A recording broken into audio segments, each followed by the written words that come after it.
బ్రాహ్మణయ్య ధర్మరాజు కన్నా చూసిండు. అరే కొడుకుల పేరు కట్టిండు పోతాడు. ఏమంటారు బ్రాహ్మణులు? అందువే పెట్టి నిలగొట్టిండు. 5 ఇచ్చిండా 10 ఇచ్చిండా? తన తప్పు ఉండదా? తప్పు తప్పు ఉండదా? మనిషికి 5 వరాల చొప్పున 100 మందికి ఇచ్చుకుంటూ వచ్చింది. ఏదో బ్రాహ్మణయ్య వేడికి వచ్చింది.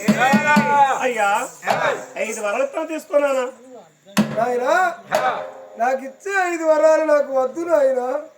అరే పేదోడు కాబట్టి ఈ అది సరిపోక ముఖ్యని కోరుకుంటాడు కావచ్చు. 5 కాదు 10 ఇస్తాను తీసుకోవయ్యా. కలిగినోళ్ళకి 5 ఇచ్చినావు, పేదోనికి 5 ఇస్తాను అని నేను అలగలే. 5 ఇచ్చినా వద్దు, నువ్వు 10 ఇచ్చినా వద్దు, 20 ఇచ్చినా వద్దు, 1 ఇచ్చినా వద్దు. ఎందుకయ్యా? నువ్వు ఇచ్చిన పేరుండదు, నేను తీసుకున్న పేరుండదు.